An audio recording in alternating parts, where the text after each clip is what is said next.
Donc notre travail, pour répondre à votre question, ça a été vraiment de se dire, puisqu'une marque, c'est un ADN, et puisque cet ADN peut être traduit en des signes tangibles de décoration ou de gastronomie, essayons de trouver le moyen de traduire ces éléments-là dans ce que l'on appellera le design de service. C'est-à-dire des signatures simples, 1, 2, 3, qui vont faire qu'à un moment donné, le client va se dire « je suis au-delà ». Toute marque doit prendre conscience qu'à chaque fois qu'il rencontre un client, chacun de ses collaborateurs doit avoir le sentiment d'avoir une dette à l'égard du client. Et déjà, ce premier bout de phrase est complexe. Se dire qu'on a une dette, regardez le petit déjeuner dans un hôtel.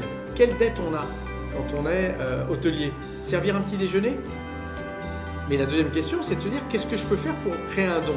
Puisque si à chaque fois qu'un collaborateur qui rencontre un client, il doit avoir le sentiment profond d'avoir une dette à son égard, à l'issue de l'expérience, même pour un petit déjeuner, il faut que le client ait le sentiment de recevoir un don. Et ce don, il ne peut pas être matériel, parce que s'il est matériel, ça ne peut pas fonctionner.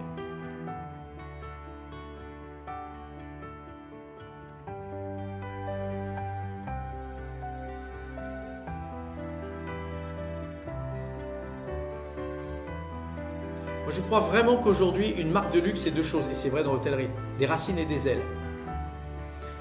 Pour que les ailes décollent, il faut que l'humain fasse voir les racines. Alors les mots, peu importe, mais pour nous, il y a les mots pour le dire, les gestes pour le faire et les attentions particulières. Le geste pour le faire, c'était celui de mettre le sac dans sa housse et d'en parler à la cliente. J'étais là en coaching quand on a fait ça pour les premières fois, c'est incroyable. C'est-à-dire que si le besoin existait, pour reprendre le terme de besoin, le besoin explose.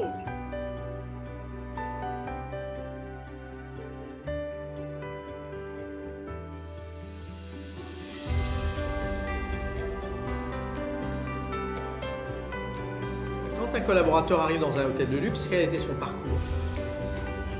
Sûrement pas celui d'un hôtel de luxe, ou en tout cas pas celui de votre hôtel de luxe. Donc c'est une conduite de changement. Il faut l'amener à se dire je suis plus au Bristol, je suis au Four Seasons, ou je suis plus à la Trémoille, je suis voilà.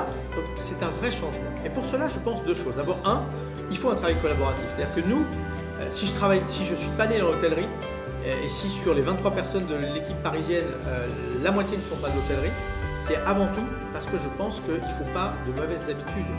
Et que la bonne habitude, c'est d'abord de dire vous connaissez votre métier 1000 fois mieux que moi, et ce n'est pas moi qui vais vous l'apprendre. Vous allez nous aider à traduire l'ADN de cette marque et à traduire ça en signes tangibles.